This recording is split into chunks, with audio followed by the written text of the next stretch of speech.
of Kansas. Please admit the Honorable Lord Kelly, Governor of the State of Kansas.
You can be seated now.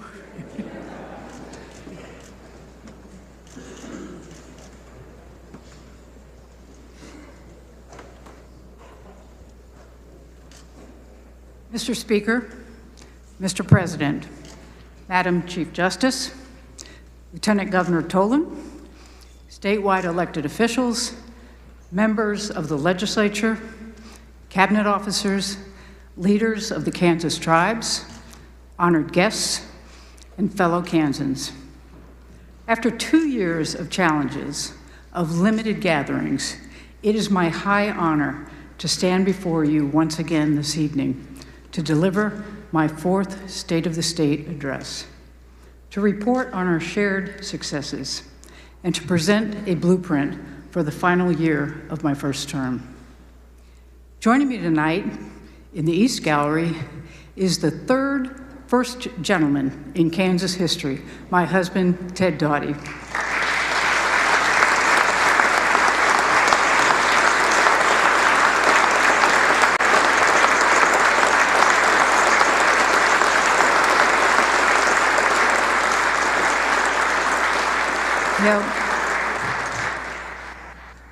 Ted's retired now from practicing medicine, but he did, during the pandemic, return to support our state's many dedicated healthcare professionals as they toiled to keep Kansans safe and healthy.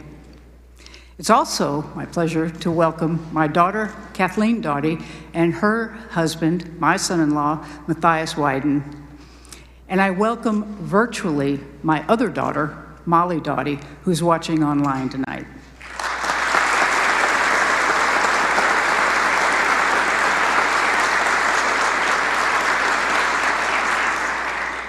I also welcome and thank my cabinet secretaries who are seated behind me in the West Gallery.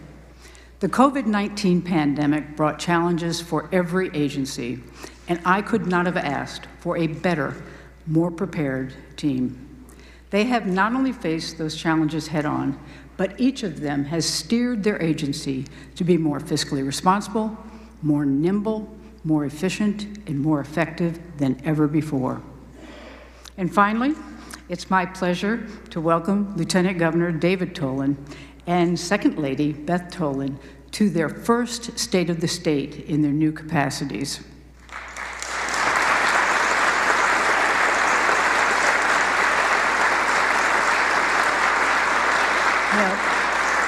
David took the reins as Lieutenant Governor last January after I appointed our former Lieutenant Governor, Lynn Rogers, to serve as our state treasurer.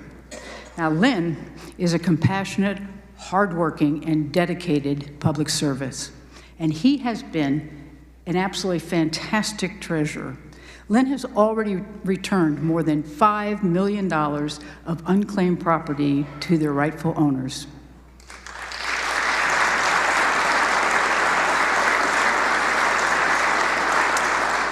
Thank you, Lynn, for your leadership and your continued service.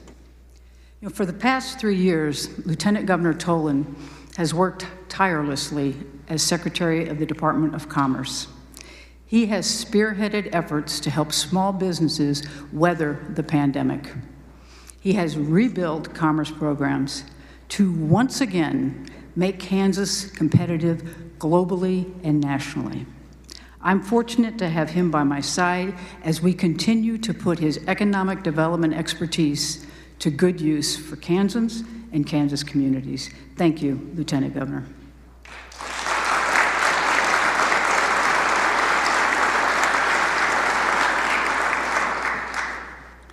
It's not just my Lieutenant Governor and my executive cabinet who have gone above and beyond during this pandemic.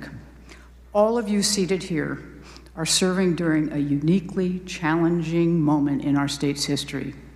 And the work you're putting in, the collaboration, is helping Kansas turn the corner, paving the way for a more prosperous future for all who choose to call this place home. Needless to say, it has been an arduous couple of years for Kansas and the nation. We've lost loved ones, co-workers, friends, and neighbors. Unfortunately, we continue to lose too many Kansans to this virus.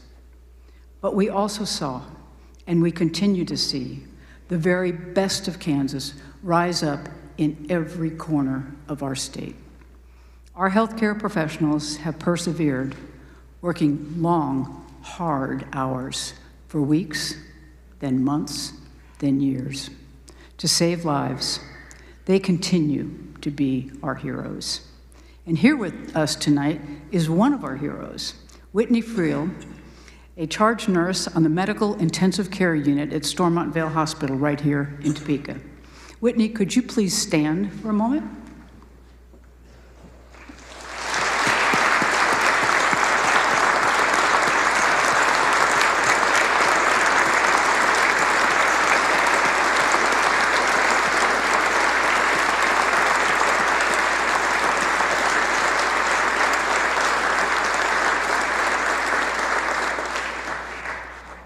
Whitney and her fellow frontline workers have risked their own lives for nearly 2 years, working around the clock to keep Kansans safe. Please know how grateful I am, how grateful Kansas is to you for your dedicated service. In every corner of our state, ordinary people continue to do extraordinary things. The Kansas spirit of neighbor helping neighbor has never been stronger. The people of Kansas are getting back on their feet. The state of Kansas is getting back on track. However, right now, and likely for the next few months, the threat of COVID-19 remains, particularly for the unvaccinated and the immunocompromised. While the long-term outlook is much more positive with the new Omicron variant, our hospitals and nursing homes have sounded the alarm. Rising case numbers from the winter holidays and Omicron have created the toughest surge the medical community has faced since the pandemic began in 2020.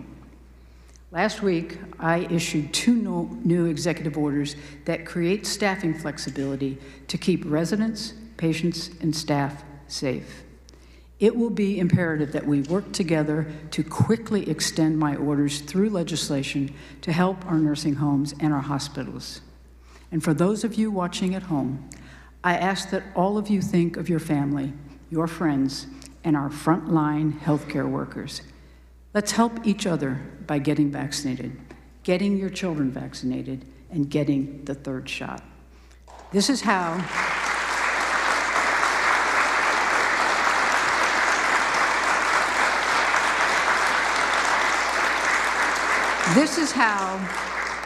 This is how you keep yourself healthy and those around you healthy. We owe this to one another. Folks, we are going to get through this. Since we began the fight against this pandemic, we've taken a clear-eyed, balanced approach, acting responsibly to stop the spread of the virus, while also ensuring that our Kansas economy grows and stays strong. And because we managed our budget responsibly and saw record economic growth and investment in our state, I'm now proud to say that we have the largest budget surplus in the past 40 years.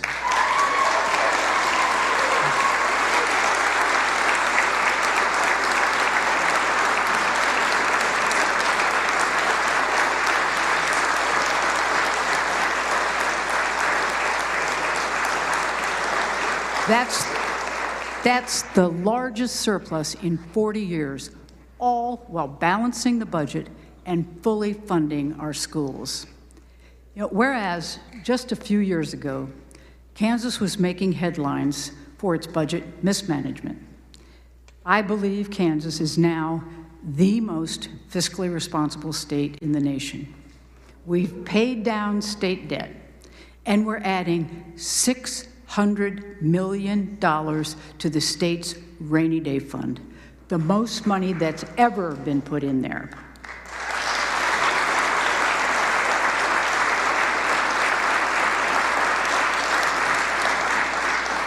Growing the rainy day fund is the responsible thing to do, to make sure critical services like schools and law enforcement are always funded, even if our economy takes a turn for the worse.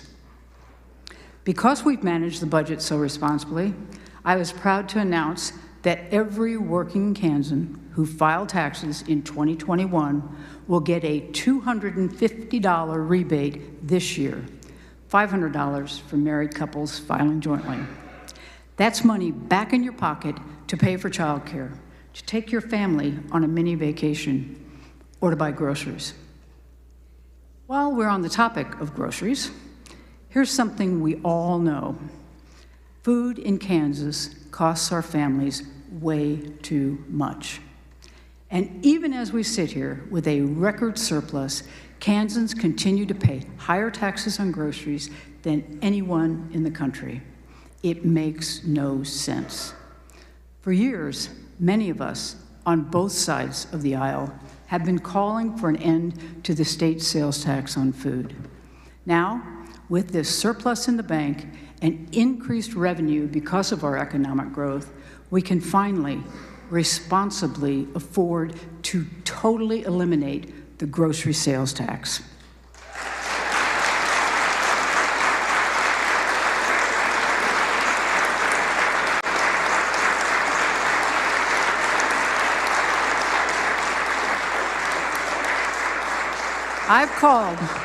I've called on the legislature to send a bill to my desk to end this tax once and for all.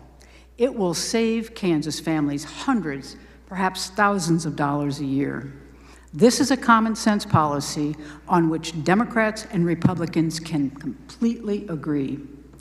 The only obstacle that could block this legislation is the same type of toxic political games that have poisoned Washington, D.C., where denying a political opponent a win has become more important than getting things done for the people they represent.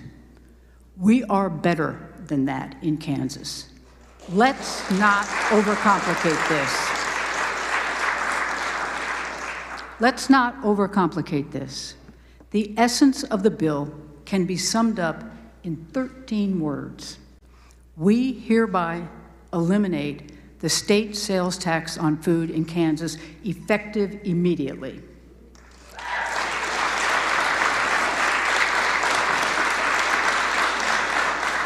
Just 13 words. Send me a clean, bipartisan bill that eliminates the state sales tax on food, and do it by Kansas Day, January 29th. I will sign it the moment it hits my desk. We must not delay. Every day we delay costs Kansas families money, each and every day. It will be a win for everyone in this room, and much more importantly, a win for working Kansans. We all know working families need a break, particularly after the last 2 years. This pandemic has created so many strains, so many stressors, and so many challenges. We cannot let it derail the careers or the dreams of our young people. That's why we have remained laser focused to protect their futures. That meant upholding my promise to bring fiscal sanity back to our state government. It wasn't easy, and not a day has gone by that I haven't been tasked with making tough financial decisions. But our resolve to keep the state checkbook balanced is paying off in a big way. Today, I'm announcing that my budget includes a total freeze on college tuition increases.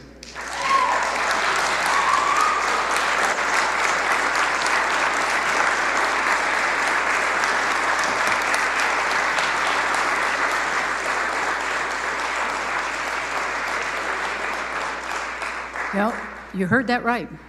No tuition increases whatsoever.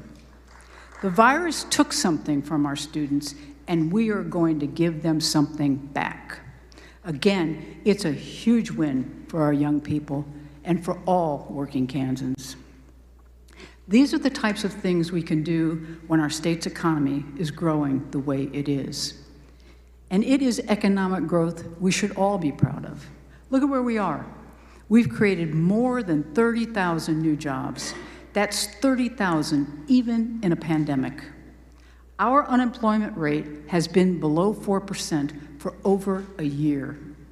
And in 2021 alone, the private sector invested nearly $3.8 billion in new facilities and equipment. That's a new state record by a long shot. That means new businesses coming to our state, existing businesses expanding, big companies opening new divisions, smaller businesses hiring new employees. It means jobs for Kansans living in our cities, in our suburbs, and in our rural communities. Our small businesses are growing. Our big companies are hiring hundreds of new employees and expanding, like Hilmer Cheese in Dodge City, Superior Boiler in Hutchinson, and the Schwann's Pizza Plant in Salina. And big national companies like Urban Outfitters are choosing to build distribution centers here because we have a strong economy and the best workforce in the nation.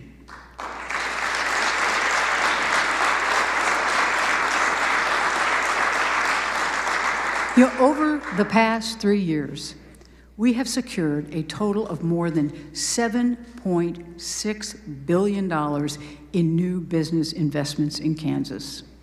That's more than any previous administration's total in the entirety of their first term, and we still have another year left. Remember several years back, Kansas was in the national news for all the wrong reasons. Well, in 2019, we were back in the national news, but this time as CNBC's comeback state of the year. And in 2021, Kansas was recognized with the prestigious Gold Shovel Award, a national award given to governors who lead the way in attracting job-creating investments to their states. There's more economic opportunity in the state of Kansas today than at any time in our history.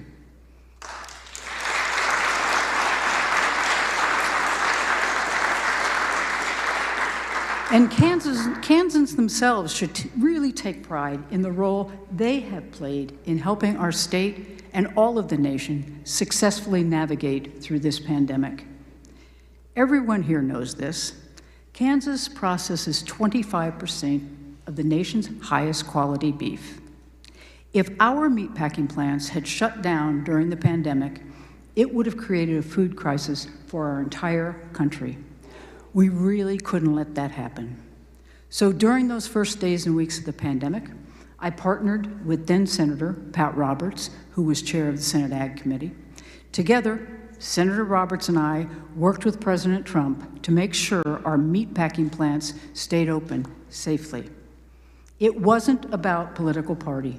It was about keeping Kansans who feed our nation and the world on the job. As a result,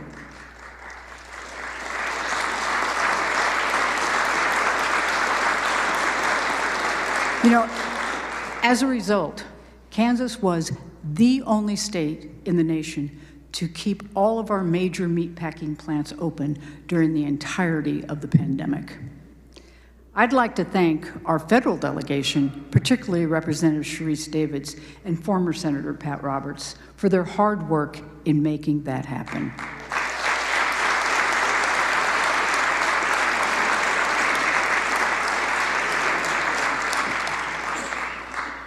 After all, we know that the agriculture industry is the lifeblood of our economy, and farmers are truly the heartbeat of our state. Right now, our hearts go out to the Kansas farmers and ranchers who have lost their livestock, their crops, and even, in some cases, their own homes to wildfires.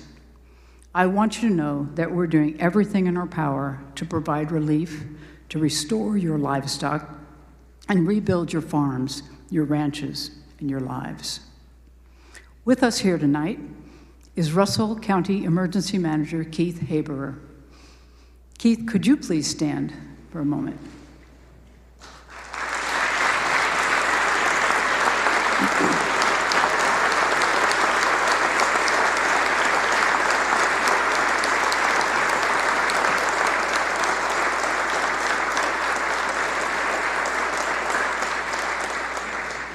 Keith has been a firefighter and an emergency manager in Russell for more than 20 years.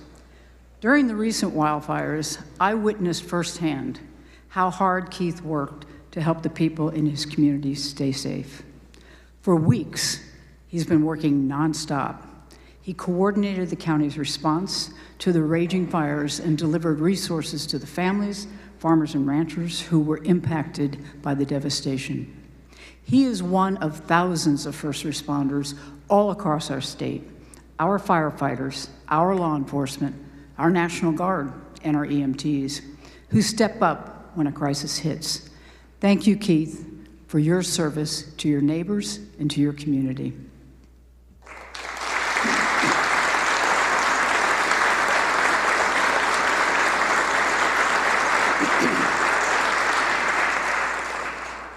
Our farming and ranching families are lucky to have men and women like Keith who stand ready to provide support when times are tough. This administration is equally committed to supporting our agriculture industry, whether it's through being the only Democratic governor in the country to support the USMCA trade agreement, or responding to COVID-related challenges, or adding short-line rail projects to move product to market more costly and more efficiently. More cost-effectively is really what I meant to say. But still, we know that farming isn't getting any easier, particularly with natural disasters and global supply chain challenges. But we also know our farmers and ranchers are the most resilient people on earth. As I travel across Kansas, the stories I hear are so inspiring. Farmers like Vance, Louise, and they took over the family farm in the mid-70s. The fourth generation of families operated. Now, Louise is a Democrat from California. Vance is a Republican from right here in Kansas. The two now students at Bethany College. Recently, the MPs celebrated 50 years of a happy,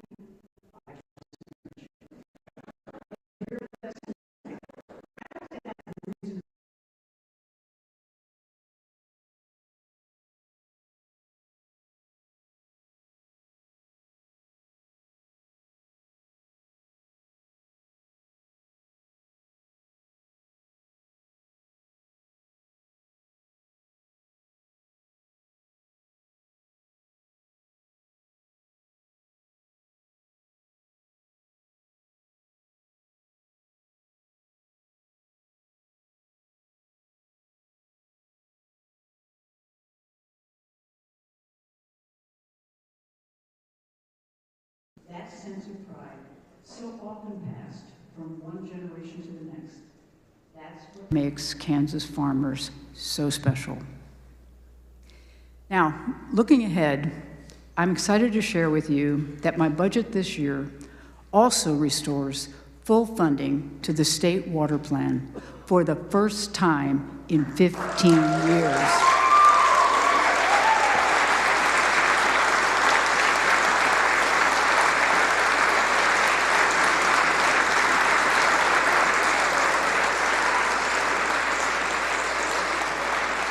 The water plan is a 5-year blueprint for action that will ensure that we have a reliable, quality water supply to support not only the needs of Kansas communities, but a thriving farming economy. Because everyone knows in this room, as I do, that agriculture built the Kansas economy, and it will always be the backbone of our state.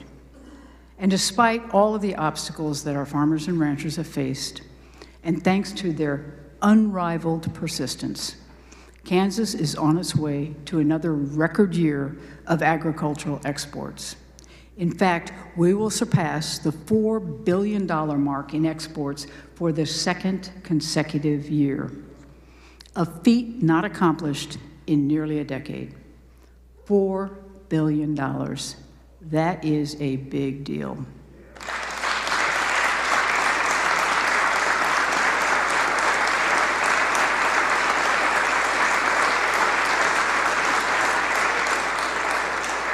You know, growing our rural economy has been a major focus of my administration. Our efforts to begin to rebuild our rural economy began day one when we established the Office of Rural Prosperity. We then moved expeditiously to restart the Kansas Main Street program to help our rural communities keep their downtowns vibrant. We cherish our main streets as the heart of our communities, the cultural centers of our communities, and as their economic drivers. And if we've learned anything these past couple of years about doing business in this day and age, it's that if you don't have access to high-speed internet, you're going to get left behind. When I got into office, Kansas was way behind the 8 ball on broadband development. The state had no roadmap, no funding, and no plan. So we established the Office of Broadband Development, and now we have expanded internet access to over 50,000 new households and businesses. We've connected rural communities that were frustrated for years by the lack of access. During the pandemic, hotspots were strategically deployed to ensure that our students in low-income households could continue their education remotely. And we won't stop until every Kansan who wants or needs high-speed internet has access to it.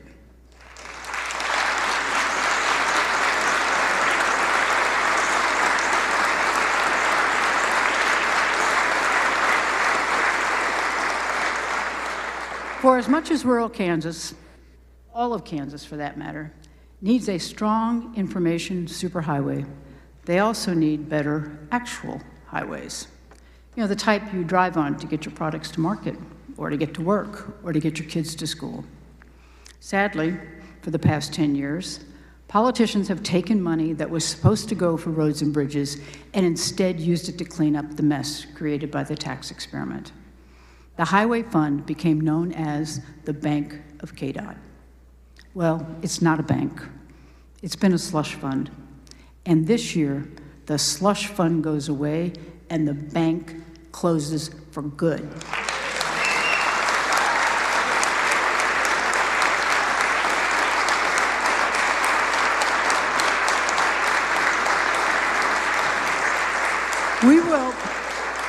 We will make sure that money meant for roads and bridges is actually used for roads and bridges.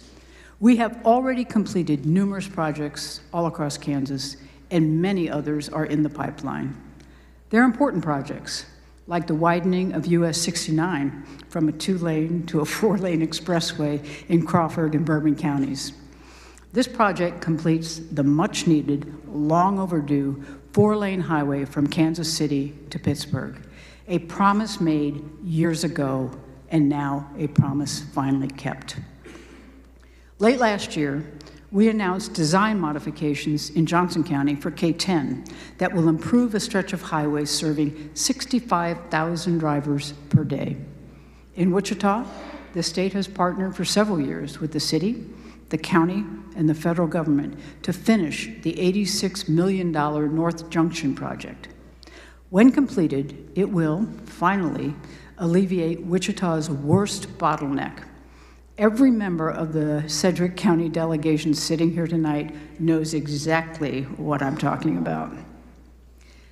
Now, new road projects like North Junction don't always create splashy headlines, but they do make our communities safer. They do create jobs, they do stimulate economic activity, and they change the very quality of life for residents who rely on these roads every day. And while we're on the subject of improving quality of life for the people of Kansas, we cannot forget about our healthcare systems and our hospitals. For years, we've debated Medicaid expansion, round and round. Medicaid expansion is the quickest and the easiest and the most common sense way to help Kansans. And we're not just talking about the 150,000 Kansans accessing quality, affordable health care. The fact is, communities can't grow or survive if their hospitals close. Kansas has lost 5 hospitals in recent years. We cannot afford to lose another one. We owe it to our rural families and to our businesses. Medicaid expansion won't just protect small towns and their residents. It will keep healthcare professionals from moving to neighboring states, most of which are red states, all of which have expanded Medicaid. Right now, we're the stubborn, self-defeating state in the middle of all of them. We are sabotaging our rural communities and their efforts to recruit new jobs and residents. We are shooting ourselves in the foot. Medicaid expansion is something we can do right now. It's well past time. Let's get this done.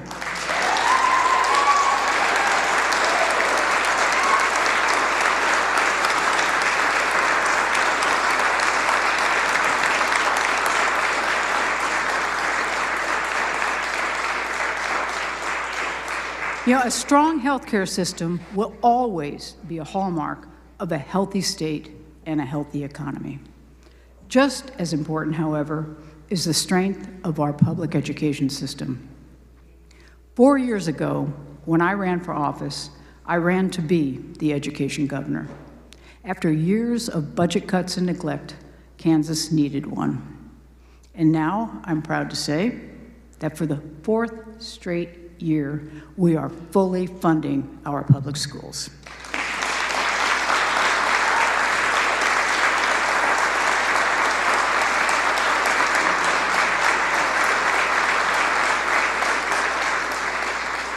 And we are doing it with a balanced budget because it's not an either-or. We can balance the budget while also funding our schools, fixing our roads and bridges, funding other essential services, investing in economic development. The full funding of our schools is something everyone in this chamber can celebrate. But I also know that for these past couple of years, during the pandemic, the challenges facing our schools have gone way beyond just funding. Last year, in my State of the State, I spoke directly to teachers who, nearly overnight, reinvented the way they taught, doing whatever it took to educate our children during the pandemic's worst days. We worked hard to get everyone back in the classroom, but the job of a teacher hasn't gotten any easier. If anything, it's more difficult and more stressful. Teachers have always deserved our deepest gratitude, our respect, and our support.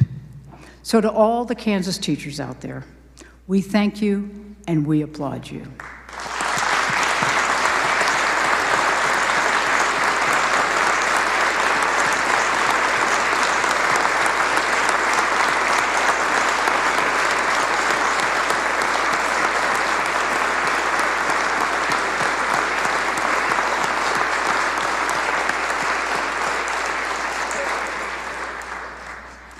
This year, I'd also like to take a moment to speak directly to Kansas parents, especially those with school-age children.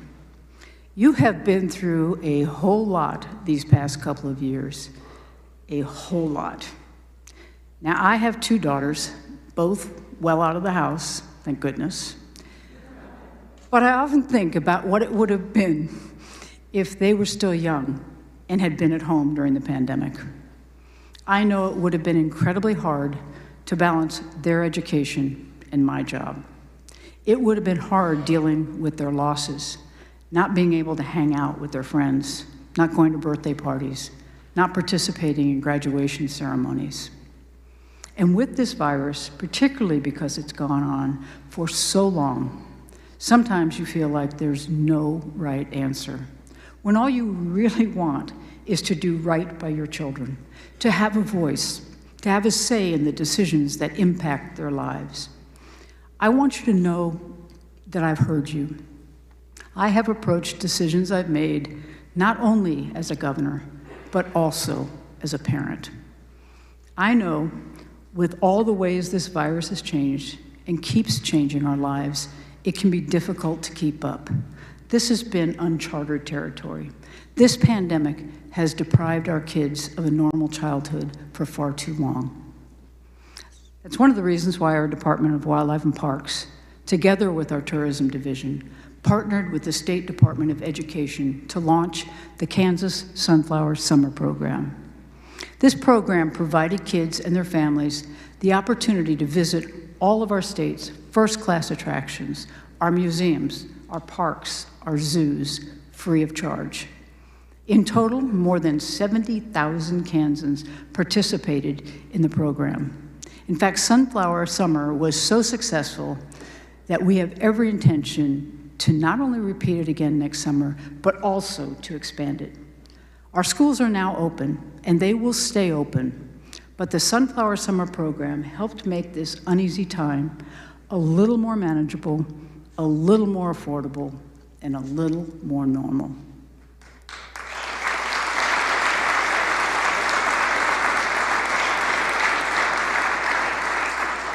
Back in the classrooms, we also know that our kids are feeling the lingering effects of the pandemic.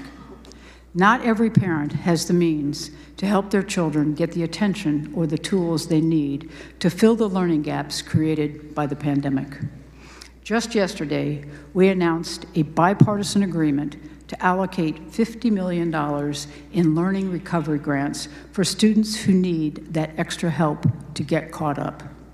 These grants will give parents the ability to sign their kids up for counseling, tutoring, summer camp, whatever their child needs to close the learning gap. We can't turn back the clock on the last 2 years, but we can lay out the path to support parents and put students in the best position to find success.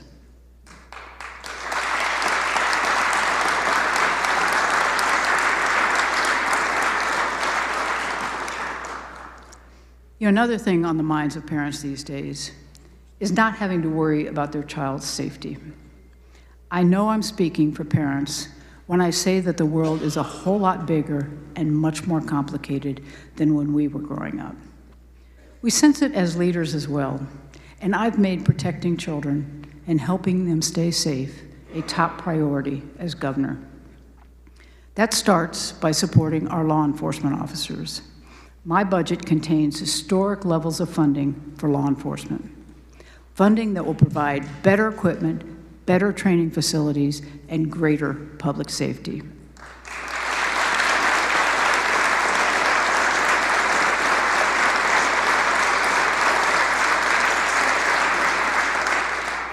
And for our State Highway Patrol, a much-deserved pay increase.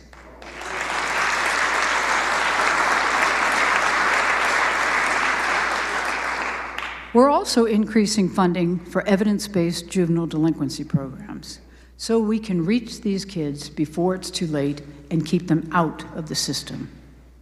There's no question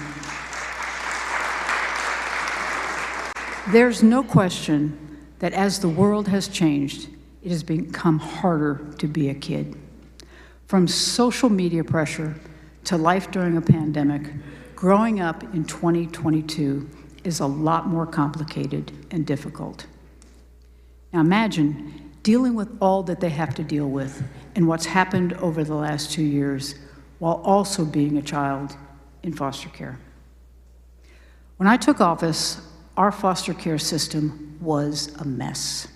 It was an embarrassment, It was immoral, and it did not reflect how Kansans value and cherish their children. It wasn't going to be easy, but I knew if we were going to create real accountability, that we would have to pull the curtain back and do a full, honest assessment of our foster care system and make the necessary and critical changes to protect our kids. And after 3 years, we have made significant progress. We have decreased the number of children in foster care by over 15%. That's 1,000 fewer kids in the system.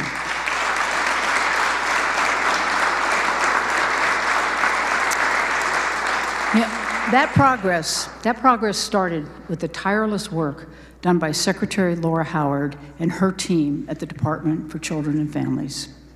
They studied the mistakes of the past, and they took an intentional approach to move the state away from a child welfare system and toward a child and family well-being system.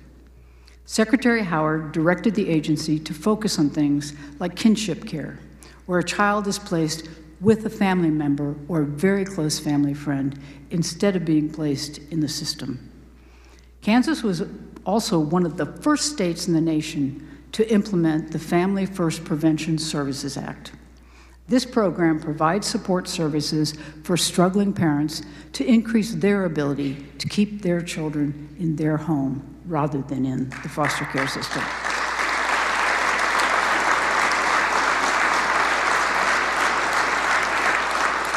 You know, just last year, I signed an executive order creating the Division of Child Advocate.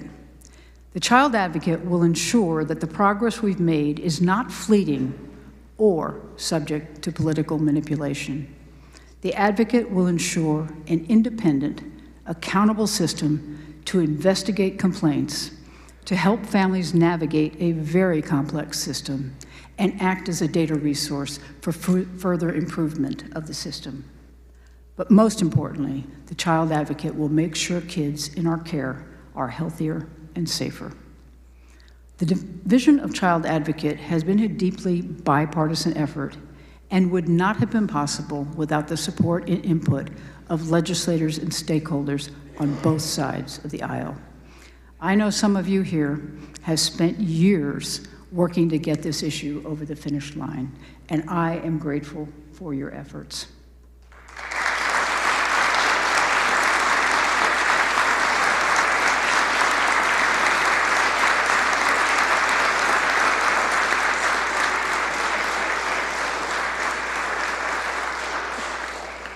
Likewise, an area where we should be able to find common ground is our state's mental health system. Whether we talk about our children or their parents, veterans or farmers, small business owners or healthcare workers, this pandemic has exacerbated mental health challenges for so many Kansans. That's why I've included additional funding in my budget to make it easier for local communities to provide critical mental health services closer to home and reduce the strain on our law enforcement agencies, our jails, and our hospital emergency rooms. It will save lives and it will protect our communities. I know many of you here care deeply about this issue, and I look forward to working with you to create a mental health system in Kansas that's second to none.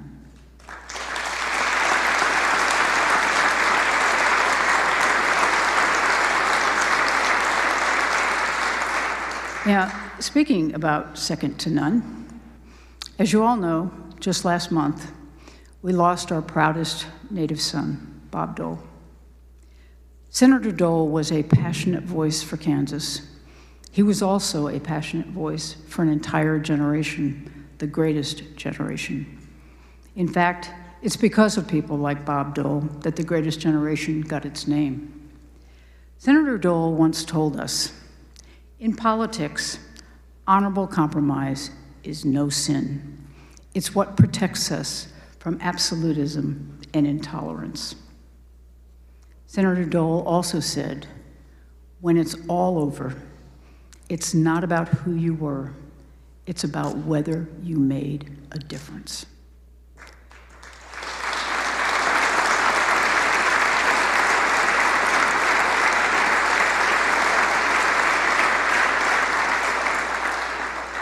These are words we should all keep close to our hearts.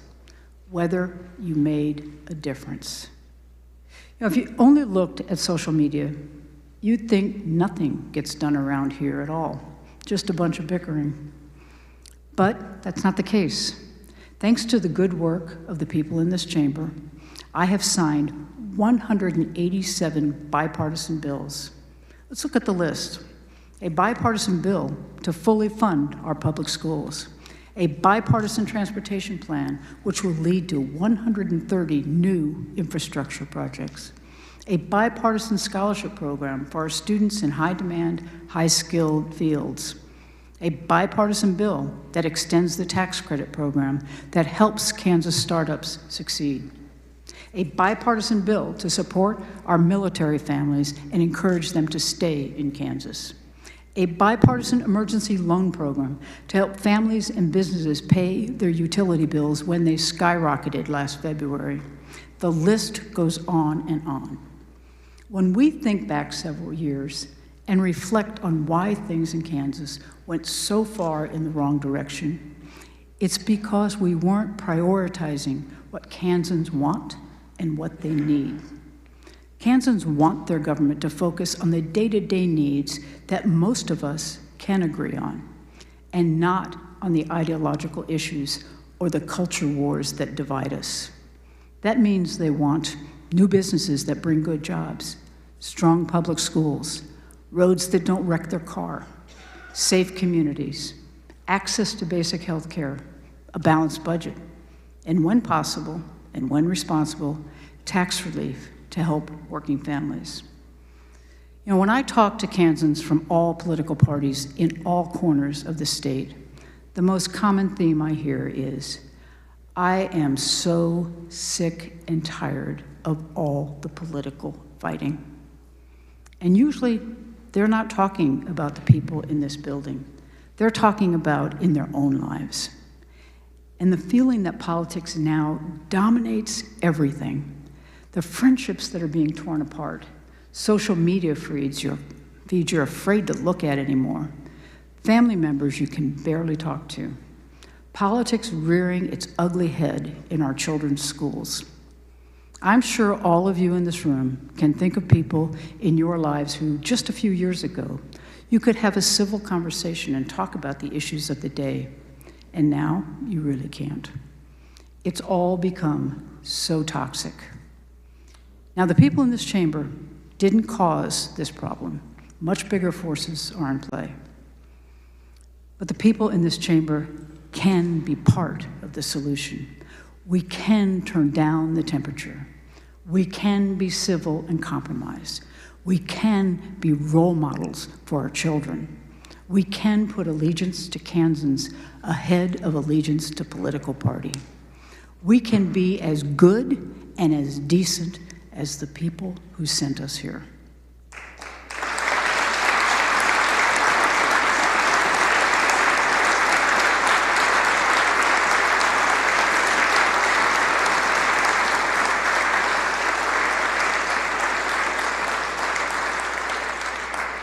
Now, some of you may know that I am a baseball fan. And one of the great joys of my life was spending a day 20-some years ago with the great Buck O'Neill at the Negro League Museum. Buck was an iconic player for the Kansas City Monarchs, but his larger contributions to baseball and to this country came in his later years, when he led the campaign to establish the Negro League Museum. He did it to make sure we never forgot those players, the injustices they faced, and their rightful place in history. Buck passed away about 15 years ago at the age of 94. Just a few weeks ago, we learned that Buck was posthumously voted into the National Baseball Hall of Fame to finally be honored alongside the game's very best. Long overdue, in my opinion, and it's a shame he wasn't alive to see it. But Buck was an eternal optimist, even toward the end of a life that had had so many hardships. One of Buck's more delightful sayings was, hold hands with the person next to you. That way, they can't get away, and neither can you. So let's all hold hands these next few months and not let go until we get things done. God bless our great and beloved state of Kansas. Thank you and good night.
Welcome to the Kansas House, the People's House.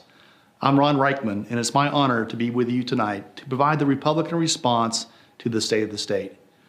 First, I want to thank the governor for her remarks and for joining us in the House chamber for this annual address. Republicans have been focused on many of the same goals the governor talked about tonight. While we sometimes disagree on how to achieve these goals, my hope is we can always disagree in the spirit of cooperation and civility. However, it's not enough to talk about our goals. Your elected officials must deliver for you, for our families, for our future. Unfortunately, many of the promises we heard tonight do not align with the governor's record. The governor says she wants to reduce the sales tax on food, but she vetoed the plan to do just that. The governor says she wants to spend one-time income tax relief to Kansans, but a year ago, she blocked Kansans from meaningful income tax relief in order to feed government spending. The governor says she wants to foster economic growth, but she closed small business and she vetoed a plan to offer them the recovery loans they needed to weather the closure. In just 2 years, Governor Kelly has vetoed property tax relief for our families. The governor blocked a scholarship plan so that more of our young people could afford the education they need to enter the workforce. She's vetoed protections of our Second Amendment rights. She has opposed efforts to preserve our culture of life that Kansans have upheld for generations. She's attempted to drive up debt by mortgaging the public retirement fund. And the governor used Kansas's money to pay out millions of dollars in false unemployment claims to overseas fraudsters. Many Kansans say they have grown tired of broken promises. Listening to your concerns, your priorities, Republicans are focused on a different approach. An approach that will responsibly ratchet down the sales tax, not only on food, but on everything else our families need to buy. Take a save more instead of a spend more approach, resisting the temptation to overspend one-time federal dollars.